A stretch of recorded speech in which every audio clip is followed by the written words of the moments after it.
Thank you so much, Sandy and Vincent. That was beautiful. My name is Jayne, and I'm going to try and be service coordinator today. Thank you for your grace ahead of time. Welcome to all of you. I'm glad to see so many. It's good to see faces, friendly, familiar, and new. If anybody is new and they would like to stand up and introduce themselves, they're very welcome to do so, or you can sign the guest book at the back as well. Just a reminder, we have the hard of hearing, the hearing devices in the back if anybody would like those. And we also have large prints, order of service. And now is your friendly reminder to turn any noise-making devices onto silent or vibrate or even, I dare you, off. I haven't. We have lots of announcements. Most of them, I think, are all in our order of service. I would like to draw your attention to the fall bulb fundraiser that's coming up. It's a great way for North Chapel to make a little bit of money, and also for us to plan for next year and plan for our bulbs as well into the fall. I'm planning to try garlic, so I'm looking to see if there's any garlic. I've never done garlic before. A reminder as well that pizza night is on Wednesday. If it doesn't rain, thunder, lightning, any of those things that seem to keep plaguing pizza night. But everybody is welcome to come and join for pizza night. And Tatum is here and up front, as usual, with Taylor, and they will be leading spiritual exploration for our kiddos today. And also a big thanks to Sherry, who's stepping in and providing some music and piano accompaniment today as well for us. So with the theme of inclusion, I have been umming and ahhing about what to say today. And I kept being drawn back to a part of my life that I love. I have had the privilege of working in human services for 25 years now, I calculated this morning. And in that time, I've had the privilege of serving lots of communities. When I first moved to America, I dabbled in corporate America. And I went and worked at Bank of America and Merrill Lynch, working in operations. And it was a great job. I loved it. I learned a lot about the country very quickly. I learned to understand all kinds of accents. And so I really enjoyed the work, but I missed directly serving people. And so that's when I moved over to the Special Needs Support Center of the Upper Valley. And I was program director over there, working with individuals from birth to death with a whole range of different abilities. And I specifically focused, or my secret favorite, was working with kids under 16 who are on the autism spectrum, and we did social recreational programming. So we would go out on a Saturday morning and we would go and be in the community doing the things that everybody loves to do on a Saturday morning. That means we went playing mini golf, and we went to, swimming at the Upper Valley. And part of my work there was also educating the community on how to embrace the whole community and how to embrace everybody and make everything accessible and provide those different needs. And that's where I came across this poem. And this poem blows my mind every time I read it. And I'm going to try really hard not to cry, but as you all know, I am a crier, so no promises made. This poem, if you may have heard it, is called Welcome to Holland, and it's by Emily Pearl Kingsley. And it starts. I am often asked to describe the experience of raising a child with a disability, to try and help people who have not shared that unique experience to understand it, to imagine how it would feel. It's like this. When you're going to have a baby, it's like planning a fabulous vacation trip to Italy. You buy a bunch of guidebooks and you make wonderful plans. You're going to see the Colosseum and Michelangelo's David, the gondolas in Venice. You learn some handy phrases in Italian. It's all very, very exciting. After months of eager anticipation, the day finally arrives. You pack your bags and off you go. And several hours later, the plane lands and the stewardess comes in and says, "Welcome to Holland." Holland, you say? What do you mean Holland? I signed up for Italy. I'm supposed to be in Italy.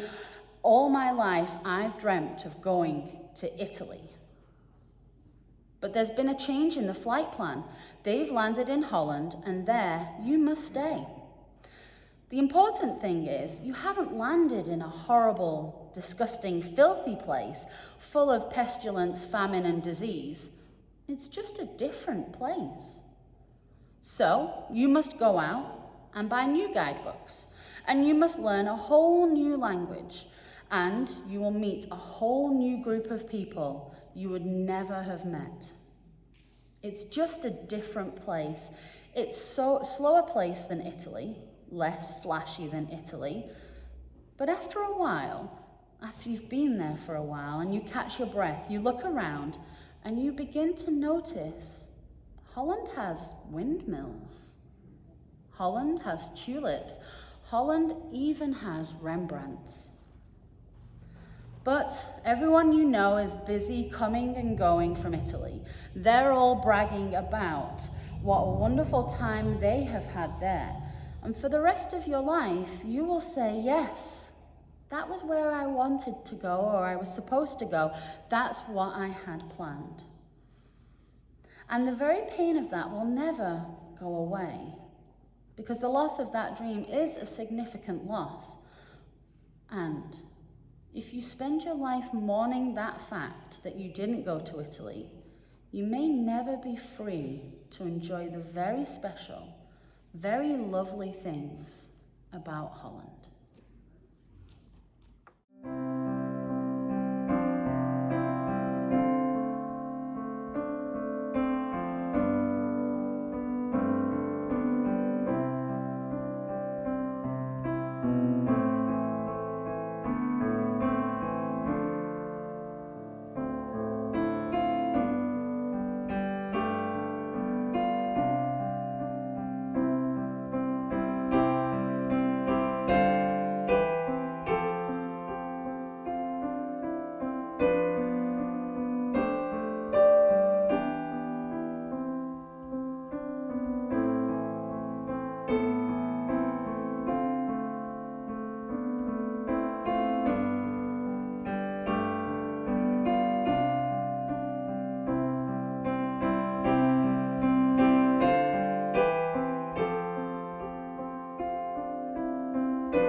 It's very good to be here.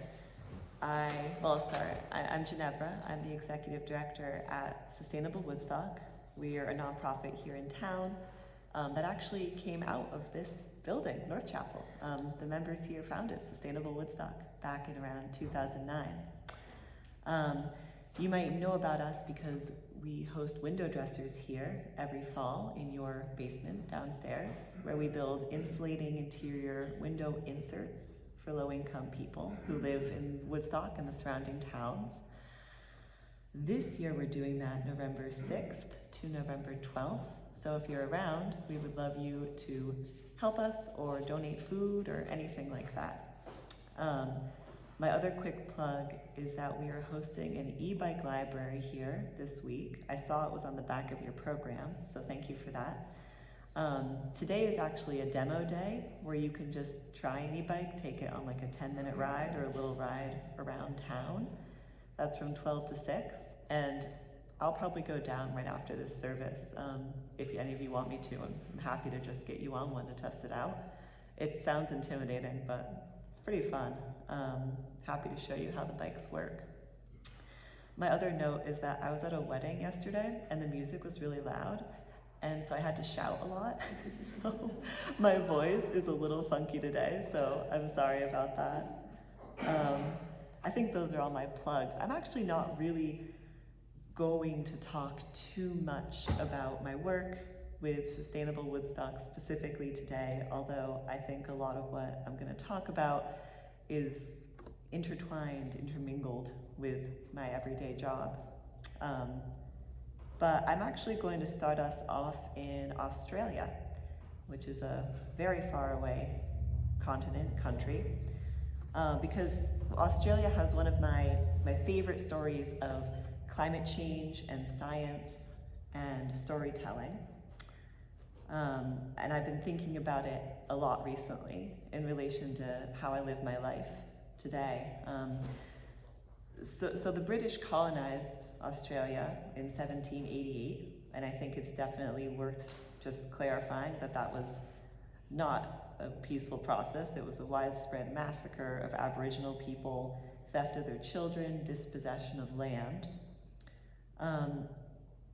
But the story is pretty interesting that came out of it, which is that when colonizers encountered Aboriginal Australian groups, those people, those Aboriginal people, told them of a time when the coastline of Australia was completely different. They described bays, like of water, that were covered by ocean, in the past being dry, with trees and animals on them.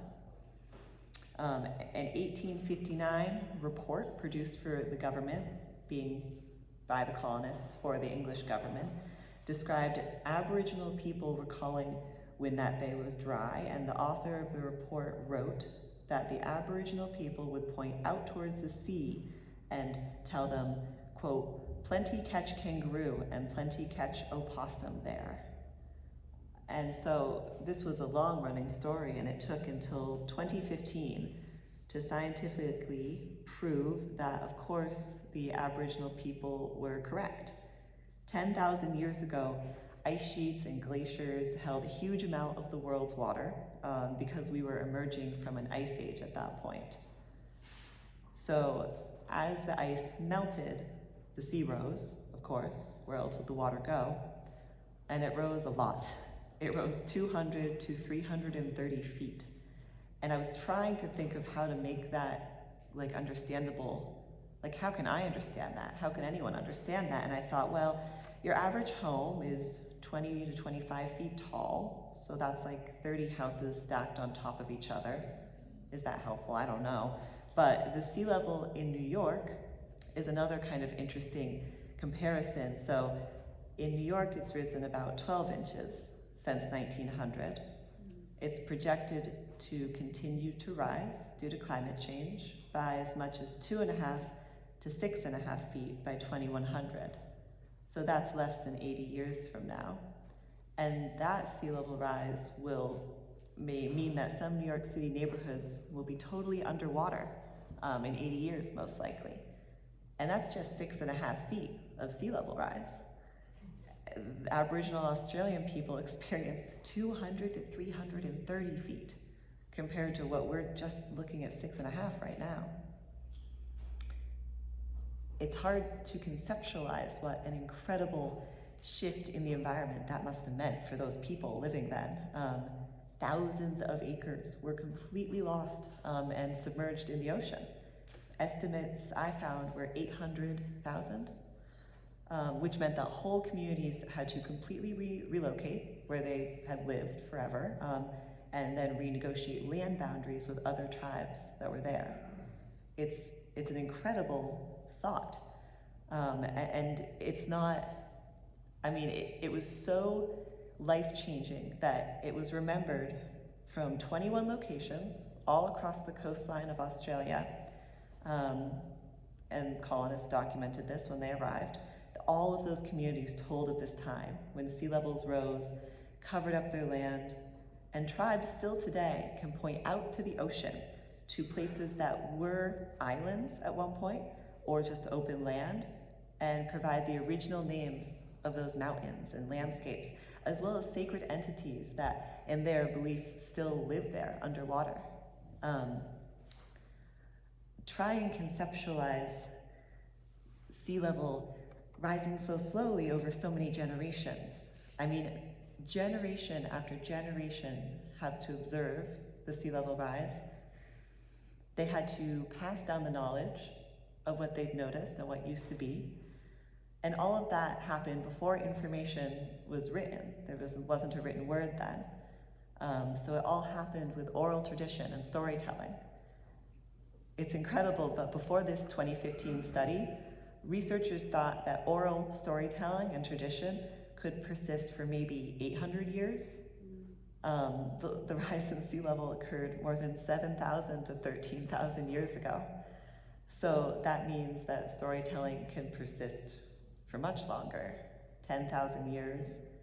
I tried to estimate it, maybe 300 generations of people. And I invite you to imagine knowing a place that well and that deeply. Imagine your grandparents and your aunts and your uncles all surrounding you and sharing stories about the natural world that you then take and pass down to not only your children, but their cousins, and then your grandchildren and their cousins, because you all live in the same place and you're all so interconnected. And by the time you're gone, the story has kept moving. It's a bit hard to imagine in today's modern era, but it's incredibly beautiful. And that's what happened, even in the face of so much adversity and difficulty. So that's my Australia story. I've been thinking about it a lot in terms of my life and all of our lives, I think, because the natural environment today is changing at such a breakneck speed. It's so quick now that it won't take thousands of years for us to pass down stories of change. The change is so quick, I could tell someone who's 9 years old, and the landscape today looks different than when I was a child. I think I wanted to talk about my own life a little bit, because I'm from here. I'm from Hartland, so I'm from the next town over. And my mother's side of the family has been in Hartland since at least the Civil War, if not earlier, and we've lived in the same area, specific area of land that's between Route 12 and Town Farm Hill Road, for at least 5 generations. So I grew up maple sugaring those woods on that land with my parents, who took over sugaring those woods from my grandparents. And before them, my mother's grandparents, my great-grandparents, had a sugar house in the woods. You can still see the decaying remnants of it today. It's about a 5-minute walk from where our sugar house stands now. So there's a certain level of ancestral knowledge. It's not 10,000 years, but you can watch a landscape in that time. And we still have my grandparents' records of the sugaring season. And we can see things that I think you all probably know, that the sugaring season used to begin much later than it does now. So in other words, it was colder for longer. And you don't have to look at my grandparents' sugaring records to know that, because my parents sugared when I was a child, and they used to tap out or tap the maple trees every February. They were both teachers, so they had to do it on February break. So I was out there in the freezing cold as like a 4-year-old on February break, really miserable. It's a very, very salient memory for me. And so I know when we used to tap out, and they know. But now, a lot of sugar makers are gathering sap by that time. People are even starting to tap out in January.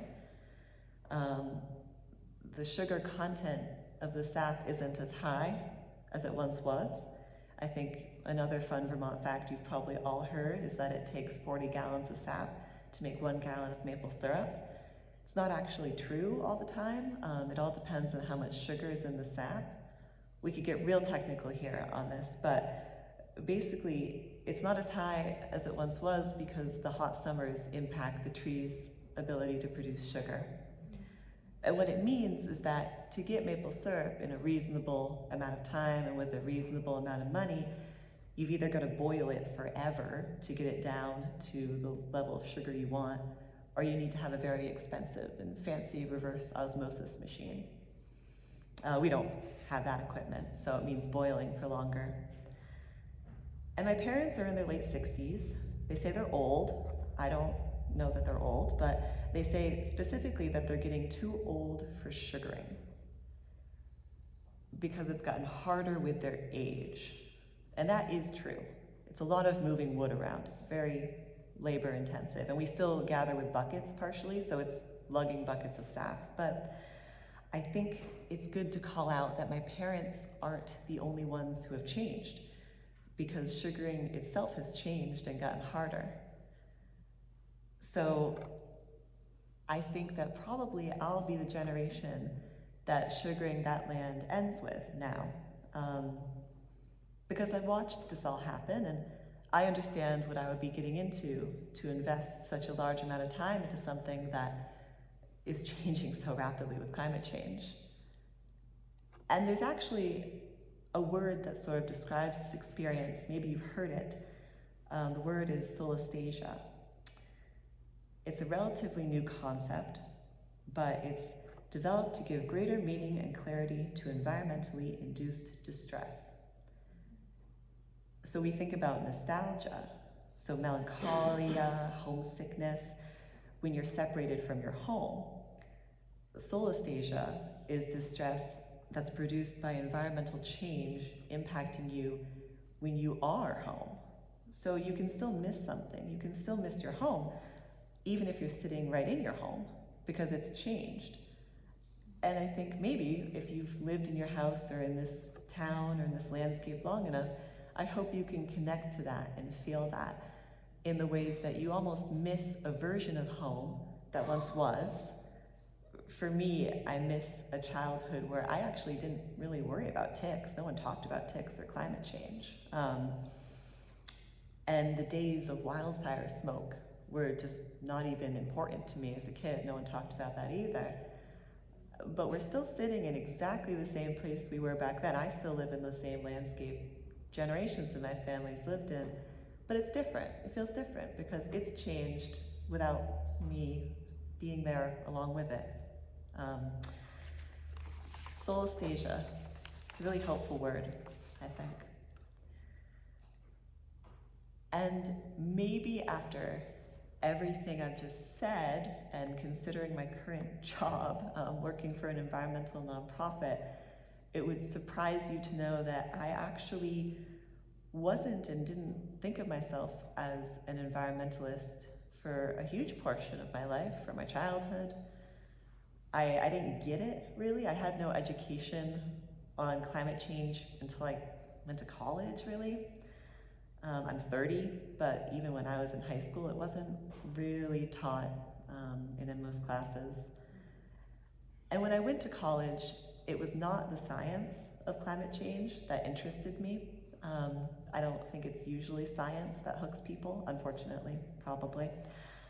But it was learning the stories of the people whose lives had been changed by climate change. It was understanding how people who were lower income lived next to fossil fuel plants and were the ones mining coal. And to learn that, you really can't ignore it, I don't think. And it made me realize that I was one of those people being impacted by climate change, which is sort of a darn it moment. You know, I thought I could maybe get away without that in my life.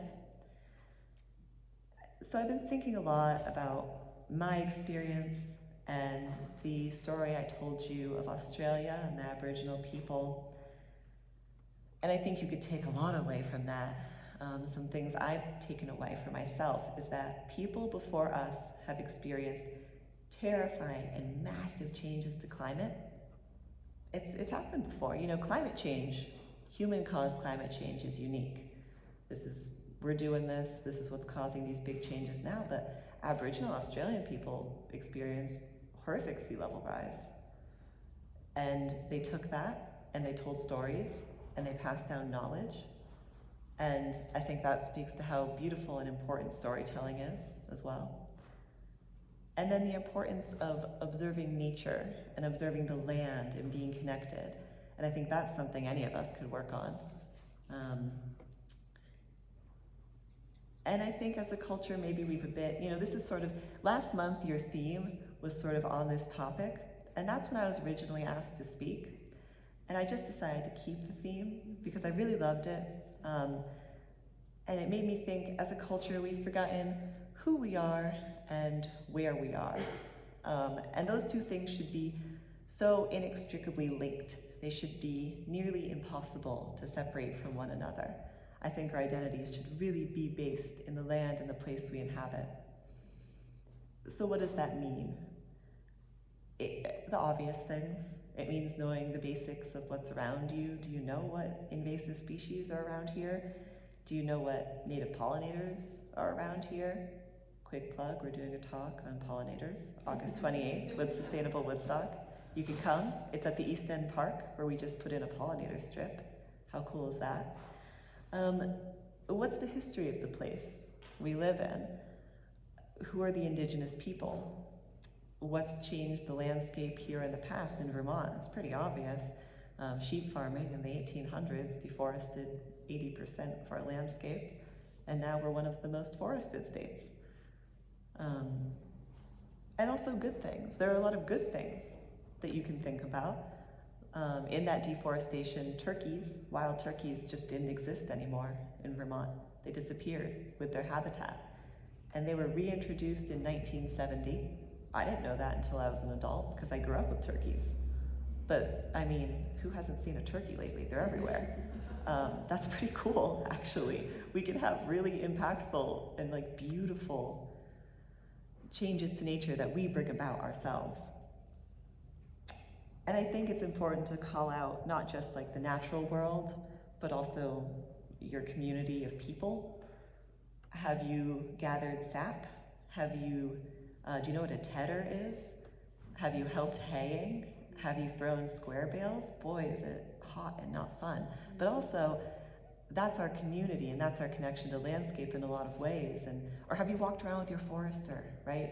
These are things that our community of people are so smart and well connected, and there's so many people doing incredible things, and you don't have to make up your own great idea of what should change your town, because there are people who are probably already doing it. That's one of the things that makes me saddest, was when people move to this area and try and change things or do something new without ever looking at what's already happening. So you don't have to be native or indigenous to an area. Your family does not have to have been here for centuries. I am very lucky. And I've decided to stay here because of that connection to the land. But it doesn't matter. You can make up for that just by paying attention, learning. We're all observers, witnesses to change. I think the only way people will care about the earth and take action is if they are paying attention. So how can we pay better attention? So when it feels hard, I remind myself, Aboriginal Australians experienced a massively tragic and difficult natural event, rising seas, loss of culturally important places that have been touchstones for thousands of years, loss of home. Does that sound familiar? I mean, this is probably what the next 100 years are going to look like for us. They lived it, they told their children about it, and they passed down a story so important for 10,000 years that no one would forget it. And if they can do that, we can most certainly do that. And we can do it by paying attention to the world around us, constantly learning and telling stories to keep memory alive of what things used to be like as we move forward. And I'm going to end with just a fact that Bill McKibben's been talking about lately a lot, and I don't know if you all follow him, but it's official the last few years that the price of solar has dropped below the price of fossil fuels. So no matter what is happening in our government that discourages solar and renewable energy, other countries are zipping ahead because they've realized it's actually cheaper. We're finally at the inflection point where even capitalism is telling us that we have to use solar power. I mean, that's incredible, really. So that's my other hopeful fact for you all today, and I think you should tell everyone you know, because I don't think people realize it yet. I don't think our government's realized it. And boy, in the next 10 years, everything's gonna change, I think, and start moving for the better. Maybe thanks to capitalism. Never thought I'd say that. So, thank you all so much for having me. It's really all I have to say. I usually just like to say what's on, just directly what I have here and what I've been thinking. And I would love to talk to any of you about it afterwards. And if you want to hop on an e-bike, we can do that. So thank you.